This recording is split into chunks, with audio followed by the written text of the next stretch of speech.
एक अंधेरी रात थी जब चार दोस्तों ने एक पुराने सुनसान घर में रात बिताने का फैसला किया। उस घर के बारे में सूरज की रोशनी में सुनाई देने वाली कथाएं थीं।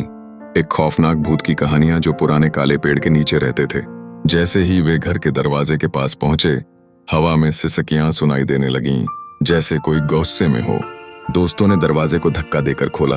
भीतर का दृश्य भयावह था। दीवारों पर धूल की परत चढ़ी थी और फर्श पर पुरानी तस्वीरें बिखरी हुई थीं।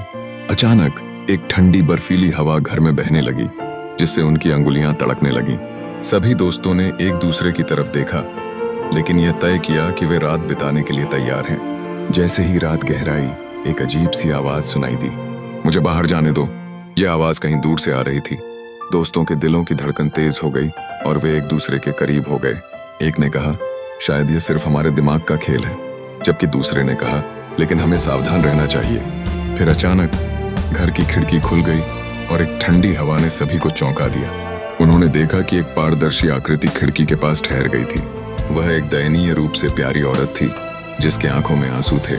उसने कहा, मेरे साथ आओ, अपने दोस्तों को मेरे पास लाओ। सभी दोस्त दहशत में थे और भागने लगे, लेकिन दरवाजे पर कोई था। एक साथी ने हिम्मत जुटाई और पूछा, तुम कौन हो? हमें क्यों बुला रही हो? उसने कहा, मैं एक सजीव भूत हूँ जो अपने अधूरे काम को पूरा करने के लिए सावधानियों में छिपी हूँ। सब भर गया डर और रोमांच से, और वे जानना चाहते थे कि उसे क्या चाहिए। सुबह होते ही निकली हुई शम्स की रोशनी ने डर को खत्म कर दिया, लेकिन दोस्तों की आंखों में एक अनकही दहशत थी। उन्होंने देखा कि घर के दरवाजे के पास एक नूतन लिखा था, कभी मत आना, अन्यथा तुम्हारी आत्मा भी यहीं रह जाएगी।